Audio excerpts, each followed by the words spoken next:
This is the Team Objection podcast for May 6th, 2021, episode 482. It's time for a long overdue Suns talk. I think we've showed remarkable restraint considering how good the season has been. We could have done that every week of the show, but we're going to do it now as a bit of a preview for the final couple weeks of the regular season. There's a lot of moving parts that are happening. But first, this word from Shaun. I just wanted to tell Dave that I'm Pokemon snapping. Congrats. And I've never felt so inadequate in my whole life. I mean, Pokemon Snap I didn't know was for the 3DS. Also, I thought it was like 15 years old. Also, it's not for the 3DS. It's All for right. the Switch. There you go. I learned something today. It's for the Switch. Are you kidding me? They don't make 3DS games anymore. Well, I know. I thought... Wasn't there... Pokemon Snap wasn't a long time ago? Didn't that game come out Yeah, Nintendo 64. Now it's a Switch sequel. And I'm playing it, and I'm snapping, Dave. And why I'm telling you this, it's a new game. We can finally be on the cusp of like something new for once. And it's really hard, though. It's surprisingly difficult. I wish I understood anything about it, but I know you got to catch them all. That's it. No. So you're like, it's like a rail shooter, but with a camera. And there's like Pokemon doing stuff, and you take pictures, but your pictures have to be of enough quality. And you have to find them doing like unique stuff to earn points. So you can't sit out there and be like, whoosh, whoosh, like, oh no. Yeah. And you can't just like keep playing the same level over and over again to advance. You have to actually, like, there's a threshold, and your picture has to be better than the picture that you took previously, or you don't get any points for it. That sounds infuriating. You know, and you have to play the whole level, right? So there's like at the end, and you have to throw an apple at a specific Pokemon at the right time to trigger a thing. And if you miss it, you have to play the whole level again. This is supposed to be enjoyable? It is. It's very chill, actually. It's wonderful. It doesn't sound chill at all. It sounds like Dark Souls for a camera. No, I think your kids would like it, though, because it's just like you're in the natural environment of Pokemon. So you're on a safari. You know, you're probably right. They actually might like it a lot. But I don't know. Maybe they'll try it later on. It helps having a connection to the Pokemon. At some point, we're going to get you to play a game, Dave. Shaun and I have talked off air about which one would probably be best for you. It could be the remake coming for the Switch later this year. We'll see. But that would definitely help, too. I mean, you can certainly play Snap without having played a Pokemon game before, but I think there's a certain charm in like, oh, there's that Pokemon I like. He's doing a thing with a, oh, cool. And you don't really get that if it's just, here's these weird creatures. I'm going to photograph them like I'm a voyeur. You're barring your kids from Pokemon. I'm what? You're barring them from Pokemon. I'm not doing that. You are. You're a barrier. I have no problem You're with sheltering Pokemon. your kids. Never played calling it myself. child services. This is not what this show is about, damn it. What's not? This show. Oh, I'm supposed to be doing a Suns cast. Yes. Well, I know. I just wanted to tell you about Pokemon Snap. Well, I appreciate it. I'm playing a game. Nobody cares. Let's move on to the thing that everyone cares about. I mean, I'm almost done with cast. I'm almost done with Persona 5 Strikers. I think I have one jail left, so there you go. You're making it. Yep. You're almost on the cusp of relevancy. Great. I still have not played anymore. Well, you'll get there. So watch for our review in 2023. That won't be my fault for once. It'll probably come back up on the list now, and I'll just switch it to easy and get through it. That's what I did. I got sidetracked by 20XX and Hades, both of which are better games. That is without a doubt. Sorry. Without a doubt.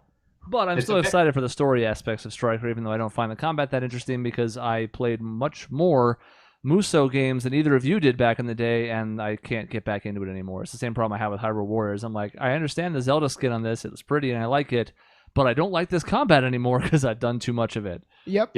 That's why I put it on easy, and let's just roll through this thing. So I did not have it on easy yet. That's the first thing I'm going to do when I pick it back up, and then I'll beat it, and then we can review it 4 months after it came out. Yep. Perfect. And then we can review Hades when Dave plays it. Yes. It's 4 years from now. No, that should be on your list next. Okay. It could be next. Let's do it. I think you can make the case, especially because it's a little bit less involved than Witcher 3. You could knock out Hades in, 15 to 20 hours maybe, depending on how much you want to get into it. Whereas I don't know if that number is even remotely possible for Witcher 3. I would assume it's more like triple that. Yeah. 20 hours on the low end, and that's if you don't decide to do everything. Mm-hmm. I was 200 hours, but I did everything. Holy moly! Yeah, I figure I could do 15 to 20 hour game in like 3 weeks probably. I think you would enjoy Hades as a palate cleanser. I think it'd be good to separate these longer Persona games before Witcher 3 just because Hades has that quicker feedback loop on its gameplay. So I think it'll be a nice little breath of fresh air for you. I scoured the land for people to play Gwent against. So, like, I don't know if mileage may vary, but I actually agree Hades should be next for those reasons. And also, like, we've played it, and I'm the only one who's played Witcher 3. So, anytime the stars can align like that, we gotta take advantage. Mm-hmm. Sunscast. As of today, when we recorded, the Suns have the best record in the NBA. None of us thought that was going to happen. They've surpassed all of our win predictions with 7 games left as of recording today. We haven't played the Hawks yet. Wow. We're on pace for like a 55 to 59 win adjusted season. Mm-hmm. We might win 50 games in the shortened season. Yeah, that was just crazy. Is a number none of us would have picked, and we were all somewhat optimistic going in. You can go back and check the tape, but I don't think any of us even mentioned a seed higher than 3rd, and we all ended up settling in the 4th or 5th range, and that's not where most national prognosticators had us. They had a 6th fighting for the play-in game, basically. Mm-hmm. And we would have been happy with that going into the season. We would have been like, cool, like 6th? That much improvement in one season? No play-in, yeah. Keeping the momentum. Truly. Don't have to worry about a play-in game, so we have a full series. Maybe we get lucky and win one. And now we're a contender. You watch us, and we're like good. We're like a good team. It's not. I was reading an article. It was like the Suns are just really lucky, and I was like, well, like we have played teams who have not been healthy, but in a lot of those times, like sometimes we'll win, sometimes we'll lose to the team that doesn't have their people. So it's like, at the end of the day, we're just a good, consistent team. I can't fathom the argument that the Suns are a lucky team. Yes, I would say we have not been hit by injuries, knock on wood, knock on every single piece of lucky anything I can do. I'm not jinxing this. I'm just saying so far we haven't had any major injuries. Our 2 big guys haven't been hurt. But we have beaten teams at full strength. We have beaten the best in the league. The only team we haven't beaten so far this year of the best is the Nets. And we were up by 25 at one point and then just blew it at that game. I don't see how anyone can say that we're not good, not contenders, not championship worthy when we have faced every test that can be thrown at us and passed just about every single one of them. But I could see us going to the conference finals, realistically. Maybe who knows?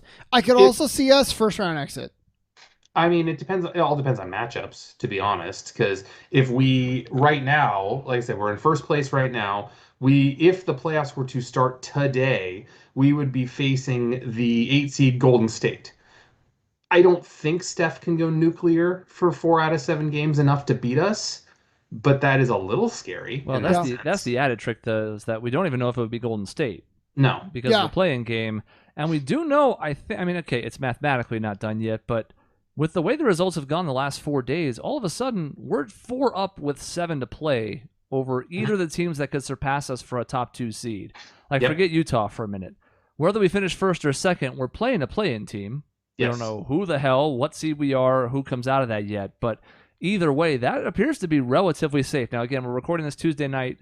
I think both the Jazz and Suns play Wednesday night. So that could have changed by the time this airs. But nonetheless, there's enough separation to where we're pretty much almost guaranteed a top 2 seed. That's weird. Yeah, that's wild. We've known that we were heading in this direction for some time. We've been watching the standings, but there's a certain finality to it now where you're like, this is actually happening.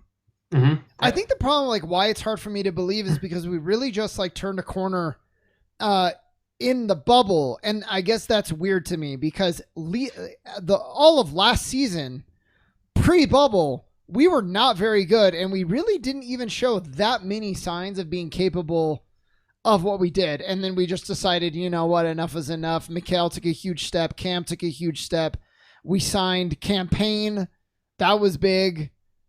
And even Booker and his leadership. And it was just we just decided, now we're going to be good. And then you add Chris Paul into the mix, and he just has helped us rise even another level. Well, you can't overstate that enough. I know I was in support of the Chris Paul trade when it happened. I find it laughable now that anyone didn't support this trade. Like, I figured it would be good. I did not think it would be this good. Every single person who said, like, yeah, I don't know, the Suns really gave up their culture there by giving up Kelly Oubre. You know what builds culture? Fucking winning.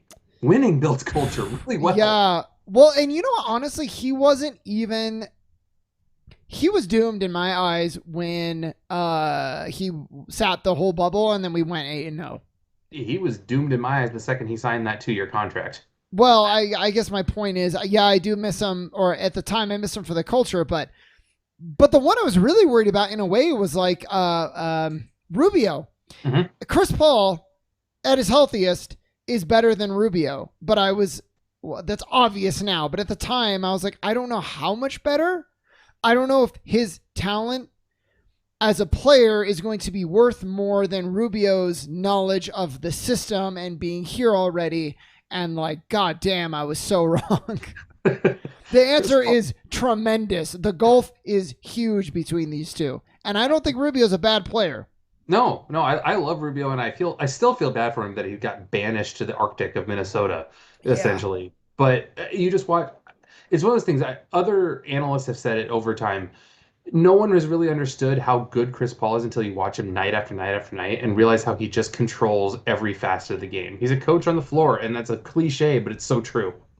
It's interesting because we're all pretty avid NBA fans, Suns first, but none of us are just like, I won't watch any other team or any of that nonsense, right?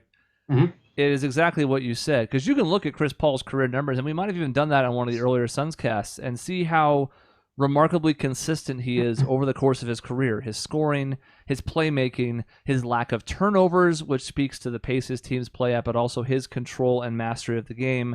But it's very different to see it. You can know those numbers exist, and we know from just playing against Chris Paul over the years. I mean, Steve Nash struggled something fierce with him almost every time they played.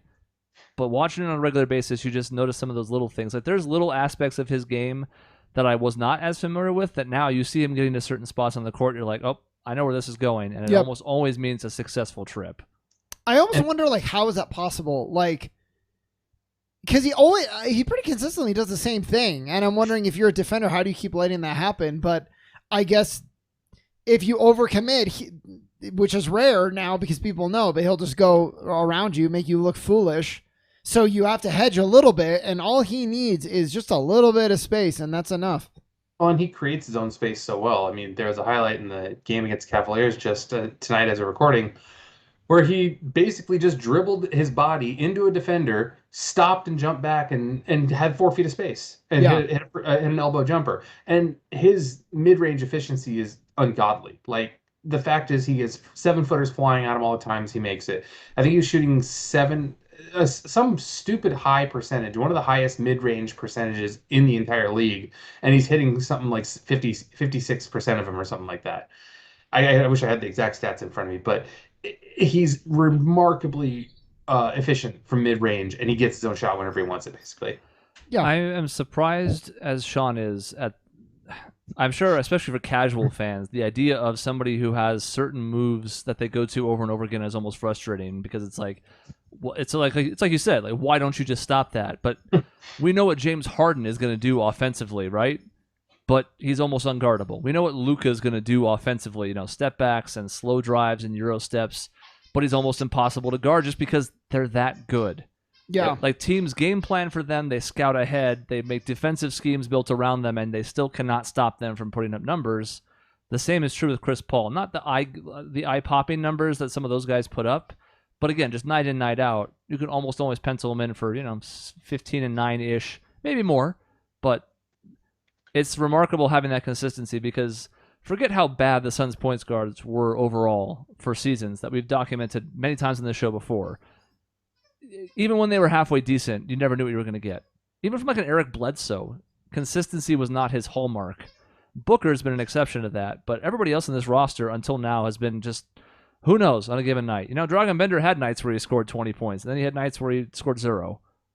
Yeah. I mean, Chris Paul just brings that settling aspect that Nash always did, where if you've got a team with him running the show, and he's healthy and, is still athletic, and which he still is, obviously, he is going to take whatever he has and figure out a way to make it work. He's going to have the similar stats every game, except when they need him, like the Knicks game earlier this year. We needed him to score, and he put up 8 points in a minute, basically, to help us win that game on stupidly ridiculous shots and just took over the game. Nash did a lot of the same stuff. Chris Paul's doing this without as much of the flashiness of like Nash's passing, but better defense. And so I've seen people online arguing, is Nash or Chris Paul like the best point guard in Suns history? And I'm like, oh boy, this is an argument, even though it's only been one season. I mean, Nash was the whole system. Yeah. But man, I gotta tell you, having a team that plays defense, I didn't know what I was missing. And because you watch the old Suns, so here's something interesting. This team, it is frustrating when they play down to their competition. Mm-hmm. I mean, most of the time they still come out with the win, but tonight, sometimes they don't. And the fact that it's a game at all is frustrating, right? You want to know what's more frustrating? Having a team that kicks the shit out of bad teams and loses against good teams, which is what a lot of those Nash teams did for a lot of those years. And I remember thinking, okay, that's great that we've won like X amount of games in a row, but we drop like every time we play a team who's like top, I don't know, 5 in either conference, we lose. And we don't do that here. We play up almost every time to our competition, and we win most of. What do we have? The best record against over 500 teams? 25-9. Like, I've never had that before. And that's defense. And that's the difference that defense will make. And when the whole team buys in, we have, one elite defender, maybe a couple above average defenders. Maybe even 2 elite defenders, although I'm still uncertain about Bridges. He's a very good defender. The advanced metrics don't play out very well. Defensive advanced metrics are not necessarily the most stable yet. The eye test he passes most nights. There are times, especially against speedier opponents, we're noticing him occasionally have some breakdowns. Either way, Bridges and Ayton are both very good. Chris Paul is quite good, especially other than the fact that he's undersized. That's really his only issue. And he battles well despite it. Booker's intensity and level on that end have improved to the point where he's average, which is all he needs to be, really. And then you can plug in whomever at the 4, and we have a variety of different options there. Torrey Craig, a better perimeter defender. Crowder, probably best against post players at the small ball 4s. Cam Johnson, a work in progress, but has moments where his defense is good. It kind of circles back to what Dave said back in the beginning, though, where it's like, what our expectations are largely affected by our defense because we've passed all those tests, and it's been primarily because of the defense. We've beaten almost every team the league has to offer.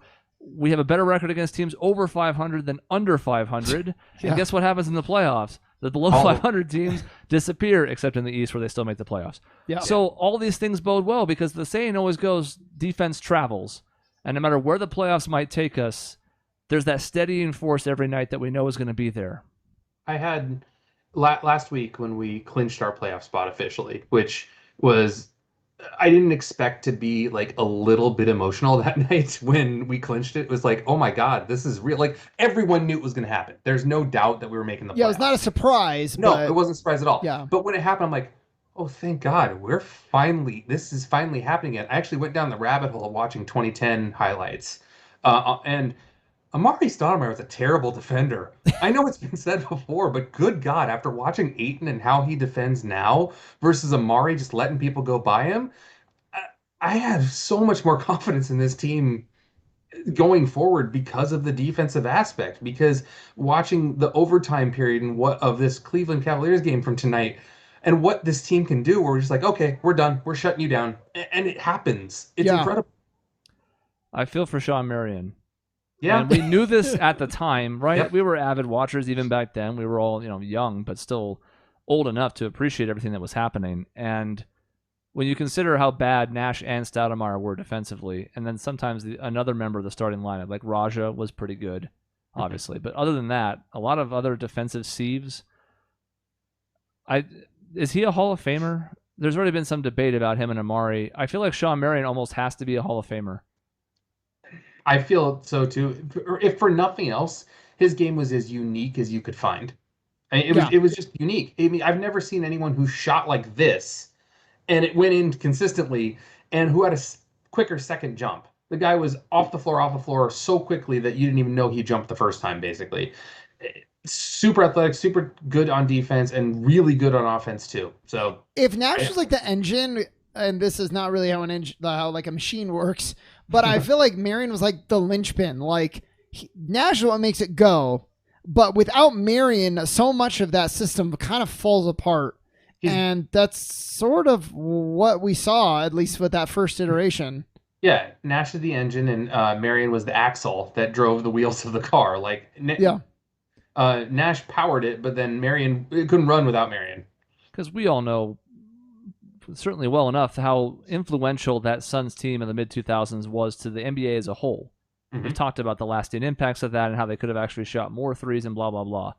To me, the most impressive aspect of it is Shaun Marion being a stretch four before that thing even existed whatsoever. And there's nothing like that. You can argue like Dirk, was a stretch four. It's like, yeah, but not in the way that we use it now, where there's a lot more positionless basketball and you switch everything and defenders who can guard 1 through 5 are so valuable. That wasn't Dirk's game, and Dirk's an all-time great. I'm just saying that like back then, 2005 Shaun Marion would fit in great in today's NBA, and we had no clue that was where we were headed at the time. Yeah. Yeah, he would have been incredible today's game. He would have aged just fine. I wish I had the time machine where I could bring those young guys back and play again, because it'd be crazy to see Amari against these defenses, Marion, and then Nash shooting more threes. So here's the question. If we hit our stride, which is crazy to say, I feel like Booker's playing very well now after kind of going through a little bit of a rough patch. Still good, but I mean, he was just Western Conference Player of the Week again. Yeah. Chris Paul has just been consistent all year. Can I just say before you continue real quick? Yeah. I'm kind of frustrated by those players of the week.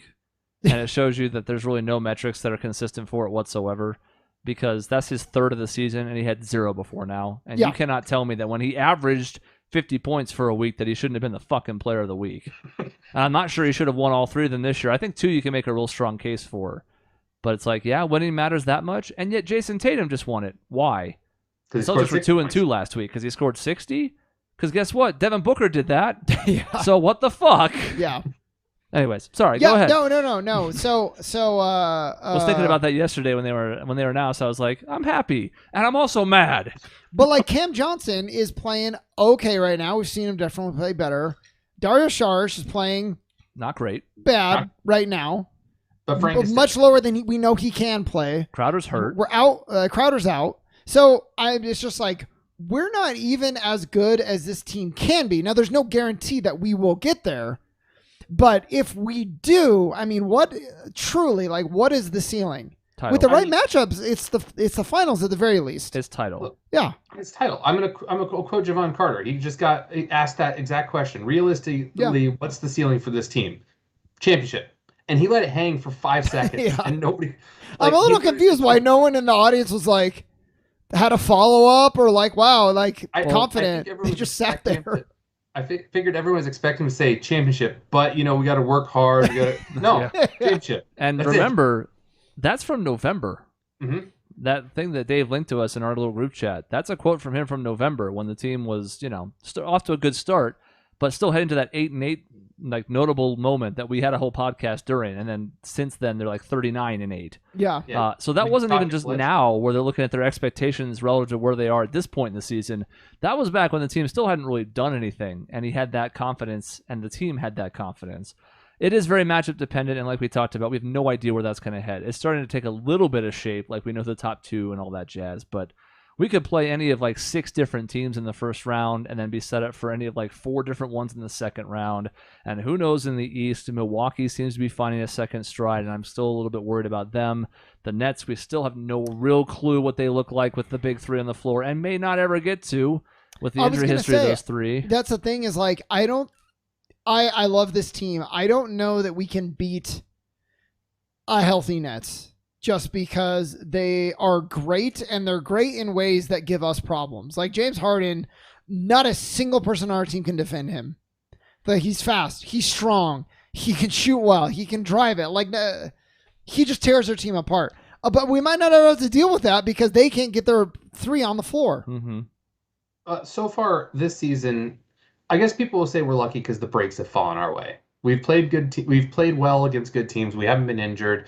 If things continue to fall our way, I mean, if it happens to fall our way that we get the 1 seed and the 3-6 matchup is the LA teams, and then the 4-5 matchup is Dallas and Denver, that sets us up for an Western Conference Finals run, no problem right there. Yeah. Because I feel like we for sure can beat Dallas. I have no question about that. We can beat Denver. I know we can, especially without Murray. Jokic is incredible, but I know we can beat them. I do just want to point out, everybody's like, the Suns have just been lucky, right?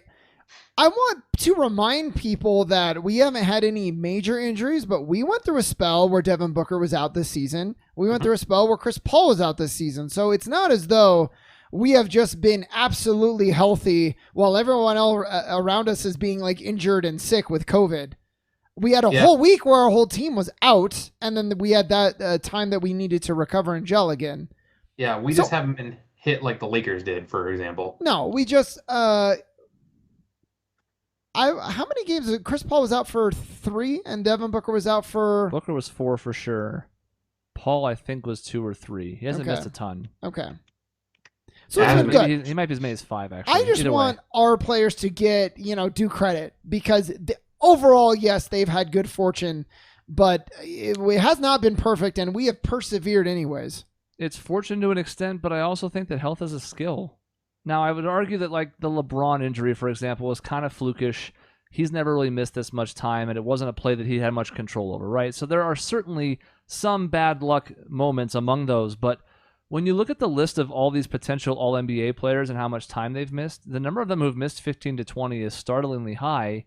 But then you start looking at the names in greater detail, and you're like, okay, Anthony Davis, injury history. Kyrie Irving, injury history, and he was just kind of weird for a week and disappeared with some mental health thing, right? Kevin Durant, injury history. James Harden, not a major one, but he's had a couple of minor injuries throughout his career.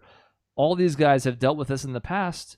This team, except for Chris Paul, is relatively young and should be healthy over a long-haul regular season. That's the benefit of the youth on this squad. Yeah. So what is the thing that could trip us up in the playoffs, you think? Experience I think is big. I know this team has swagger, and so I don't worry about them as much as some other teams who might have like identical like youth. But it's hard for me to understand in a way, but all that you hear from veterans and people who've been there is that experience might not seem like a lot, but it is huge. And our team, Dave, I don't know if you know this, has very little experience in the playoffs. If you were to add up all the years of experience from all the players, what are you like? I mean, Jay Crowder, Chris Paul and Jay Crowder are the experienced ones. I mean, Crowder went to the finals last year, so that's not nothing.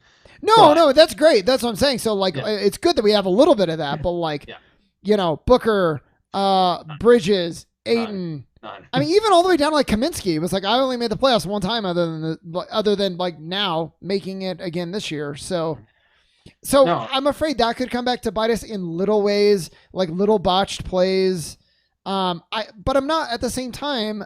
I'm not that worried because you have Chris Paul as like a settle. I'm amazed when I think how I would do in that situation, and he just never gets frazzled. It never speeds up for him. It's everything slow motion all the time. Like that's incredible.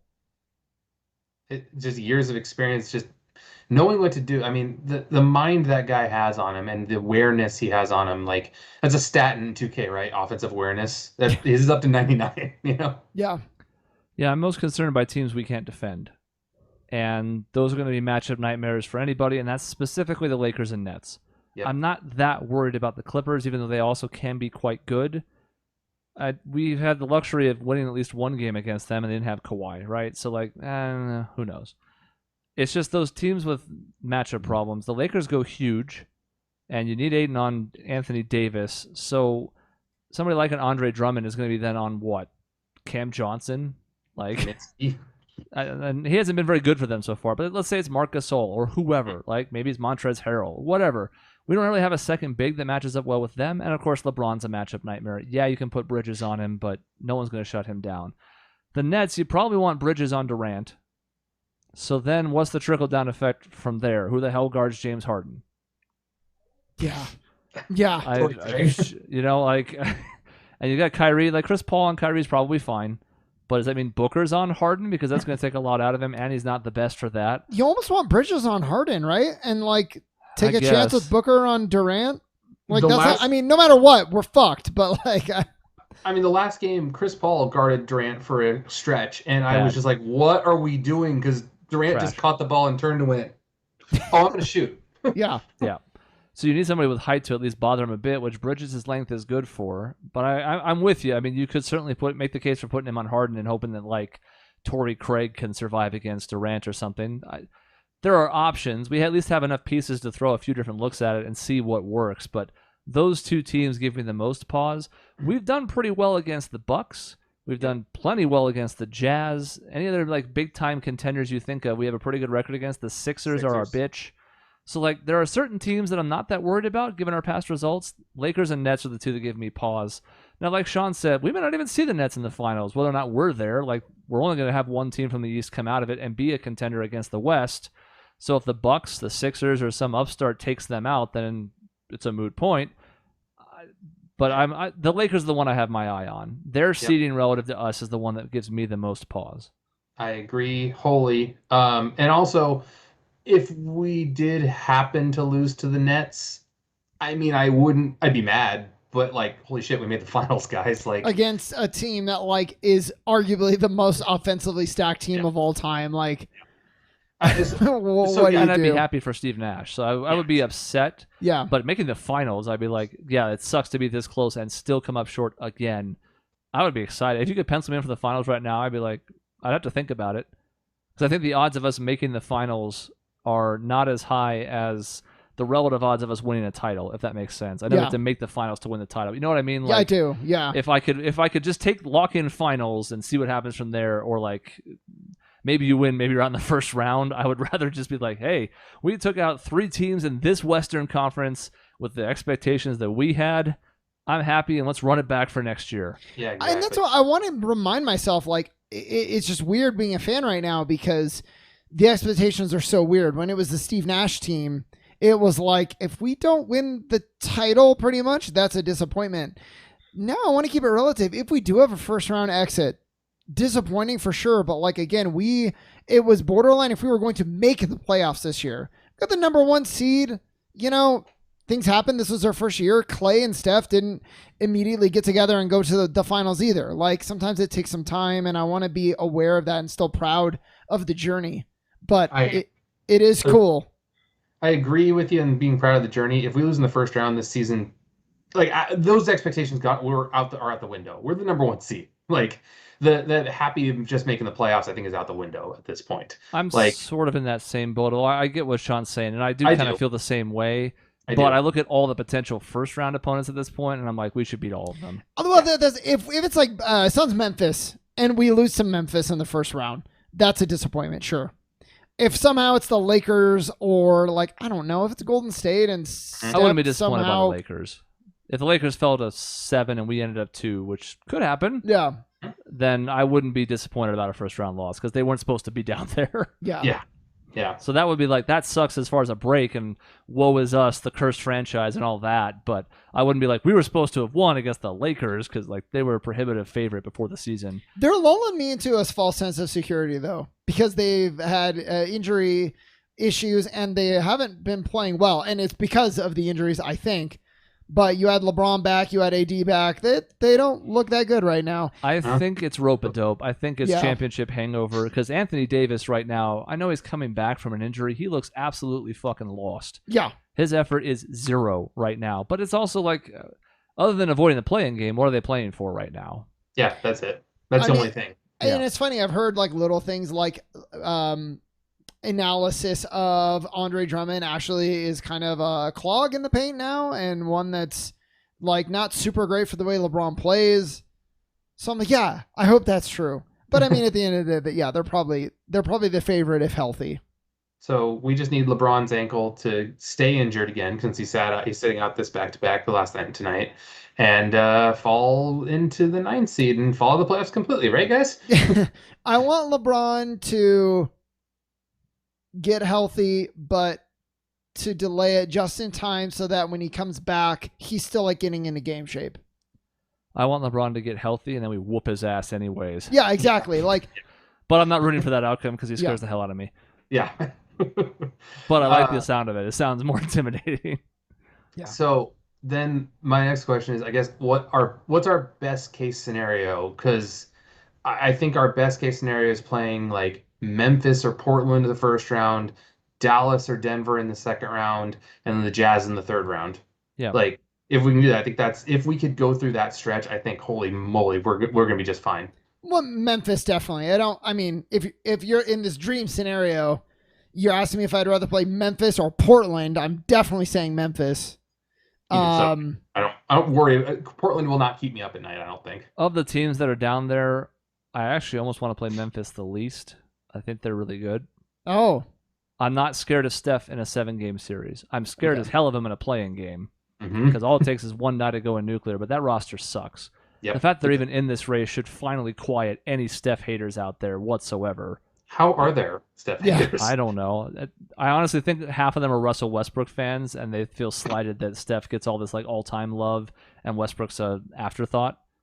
But still, for some reason, those two get directly compared. I'm like, their games couldn't be more different. No, They have no literally way, almost no overlap in the way they play the game of basketball. it's gonna be weird if Golden State's never relevant again.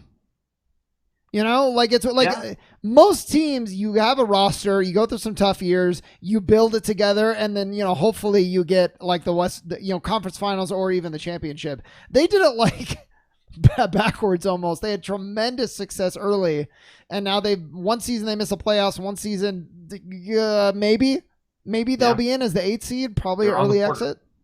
Yep. I want the Spurs. Well, yeah. I know they kicked our ass a couple weeks ago by not playing anybody. I don't give a damn. Give me the Spurs. They suck. Yeah, they do. Sweep them again. Put them in the dustbin where they belong. They might not even make the playoffs. They're only 2 ahead of the Pelicans. There's only 6 or 7 games left at this point for those teams as well. Mm-hmm. That's not insurmountable the way the Spurs have been playing lately. And I wouldn't really want to play the Pelicans. I mean, I wouldn't be that upset with them as a first-round matchup, but that's not high up on my list either just because, I mean, who the hell knows? If the NBA wants Zion in the second round or whatever. Yeah. No. I don't know. I'm nervous about anybody. That's just kind of who I am. I like to think that Dallas, we have their number, but they're playing a lot better now than when we saw them this year. They are. I still like to think Bridges just can lock down Doncic, but it makes me a little nervous still. What did we say earlier? Bridges has trouble against players of speed. Doncic is not that player. He's not a speedy player. So Bridges can just have his long arms out and stop him. And Mikhail's one of the best because of his wingspan, at stopping those kind of like slower Euro step type drives, which is Luka's specialty. Exactly. Now, Luka's put up decent numbers against him still, but he's had to work his ass off. Yeah. Mm-hmm. So if the idea is make Mikhail chase him around for up to 7 games and take our chances, I'm good with that because Ayton's going to be fine on Porzingis. And what am I going to do with the rest of that team? Like, there's a bunch of solid role players in that team, and nobody else makes me go, man, what are we going to do about X? Like, I'm not going to have nightmares about what's Jalen Brunson's answer going to be. He's a good player, but I'm not like, oh my God. Well, and like Porzingis, is he going to be on the floor? You know, like it's just like we talked about. I feel bad because you take a chance on a guy, you hope for the best, but it's a guy who has had his entire career marred by injury. So, yeah. So are we surprised now? Like, I don't know. So Dallas' entire hopes hinge on Tim Hardaway Jr., and I'll feel good about that. Yeah, I feel good about those I think we can survive that. It's going to be weird for me being in a playoff thing because, okay, playoffs, everything that goes with it, but you're playing the same team in a series. I don't remember what that's like. So, you know, even the bubble, which was such a cool experience for us, and it was playoff light, it was different teams every night. Mm-hmm. Yeah, we played Dallas twice, but it was spread way out, and everybody else was a one-off. Yeah. So, like, the teams, they have more of a chance to playing against you, but, you know, vice versa. I don't know. It's gonna be really interesting. I'm excited. And, like, how refreshing. This is almost so obvious as to not be worth saying, but how refreshing it is to just be looking at certain matchups and how they work favorably or unfavorably and have it matter instead of it being, well, we suck. Every team we play is better than us. None of this matters. Fuck it. Yeah. So I have 2 last questions to finish this out. Okay. James Jones, Executive of the Year, Monty, Coach of the Year. Those got to be locks, right? I think James Jones, Executive of the Year, is easier than Monty Williams, Coach of the Year, even though I think it really should be reversed because some of the building blocks of this team were in place last season, so you can't really count them towards this year. I think people that are less familiar with the Suns are going to think that like the Saric acquisition was this year or something, even though Okay. it was not. No. A lot of these places came in last year, like Payne, like Johnson, like Saric. Chris Paul is a slam dunk acquisition, but is that enough for James to get Executive of the Year just because they all came together now? I don't know. To me, Monty should be Coach of the Year as a runaway, but I actually think James will win Executive comfortably. I don't know about Monty. It might come down to who has the best record in the West. If the Jazz finish first, it might be Quinn Snyder. I was going to say Quinn Snyder, right, is the only competition. But you look at I'm with you, Dave, on I would think it's both. And I'm trying to not be a homer, but like with the improvement that the team has seen.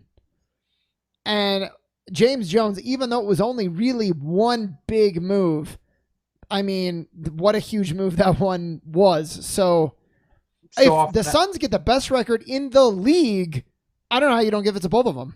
Yeah. I mean, so often that award is given based on expectations. Like, oh man, Steve Kerr didn't win Coach of the Year when the Warriors won 73 games when everyone expected them to win the title. Mm-hmm. Yeah. It's always based on expectations. Nobody expects us to do this. So the narrative I figure the narrative has to be there. Quinn Snyder's not a champion. How often does that happen where it's exec and Coach of the Year but goes to the same team? Happened in 04-05 with D'Antoni and Brian Colangelo. Just because, again, no one expected us to do what we did. So it's not common, but it's not rare either. Yeah. Yeah, I mean, I think those two are a slam dunk. I'm going to be interested to see if both Paul and Booker can make an All-NBA team. Yep.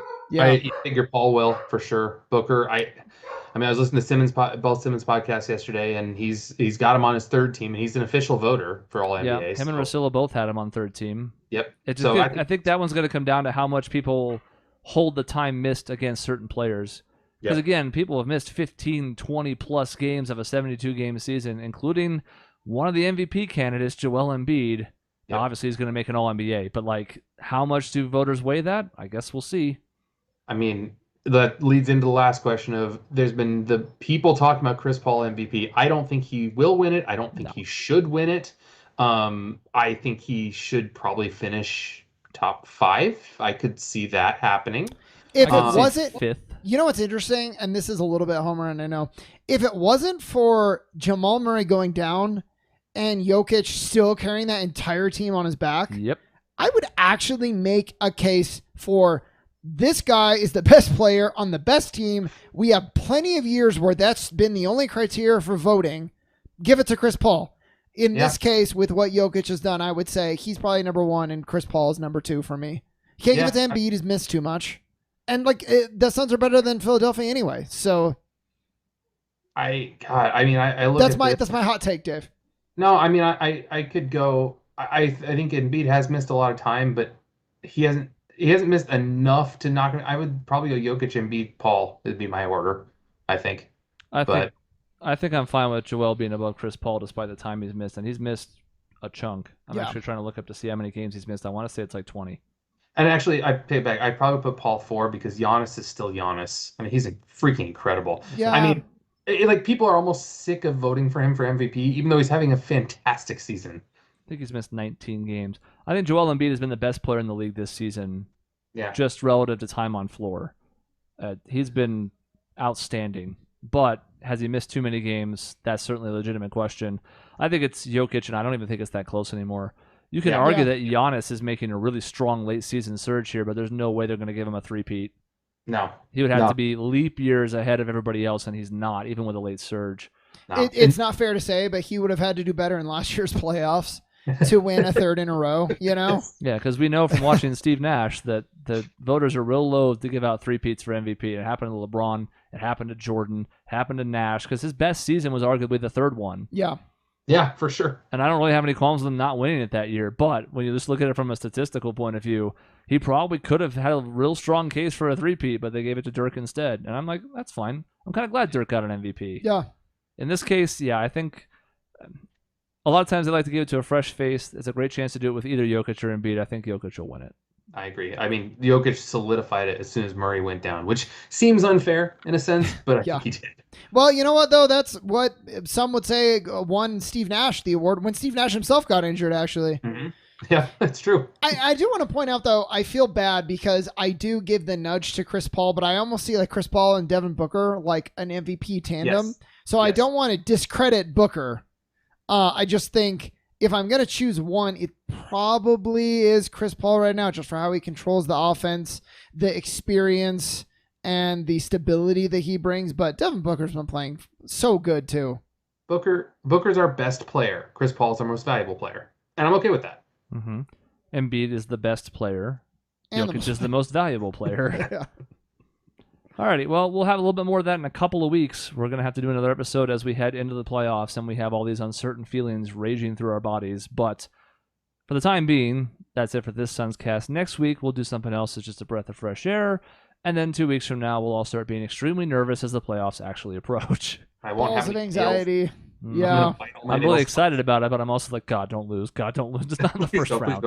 Just the second round. After that, I'm like, gravy. Obviously, winning a title would be phenomenal. No Suns I fan wouldn't has ever even know seen what it. to do I if know. that happened. No. As I make a cheap plug, I had my first ace in disc golf a couple days ago. I didn't know what to do with that. Partly because I didn't see it go in. It was on a blind hole. But We like, found out later. we go up to the basket and it's in it, and I'm like, I don't have no feelings inside. I should be excited, and I like am. The Suns title would be that times like 40. Yeah. Yeah. Because there's so much extra buildup and anticipation and wants and desires. So like I didn't know what to do with that. I have no idea what to do with the Suns title. I was excited when the Diamondbacks won, and I cared about baseball more back then. But it was also 3 seasons of build. Like there was no long-term suffering in that or close calls. So no idea what I would do with this. I know I'm buying that stupid package that they do, like in Yes. Game 7 or whatever, when it's clear there's like a winner. They're like, call now and get the fucking memorabilia. I'm like, yep, that's what I'm doing. Oh. I'm calling whatever number you're gonna give me. So I'm trying to remember when we got the first pick to get Ayton, I had like this, oh my God, like choked up almost feeling. Like Chris said, that times a million. Like I won't know what to do. If you have a Suns 2021 champion memorabilia something, I'm buying it. Yeah. Basically. Like Yeah, I'll t-shirt, put it on the hat, wall. watch, Yeah. shoes. I don't care. I'm I'm buying gonna it. hang it downstairs. I'm gonna hang it in my room. I've never gotten a tattoo in my life. That will probably be the basis of my first one. I have a Booker like portrait thing that my sister got me from like some auction, and it's like in my room, and I like it, and it's up. If they win the title, it might have to go up, like in the entryway or something. Might have to go above the fireplace. The We'll give TV's you- above the fireplace. I don't care. We'll give all the I- viewers like an itemized list of our expenses afterwards because there's going to be a lot of it. Yeah, Like Yeah. just tons of memorabilia. And boy, is that if that's the worst thing we have to worry about. exactly. Like I'll expose myself on air on that shit. That's fine. If it means winning a title, I don't give a damn. Yeah. Yep. All right, that's the end of this episode. In between shows, you can find us at our website, objectionnetwork.com or at youtube.com/objectionnetwork for new videos 7 days a week. See you next time.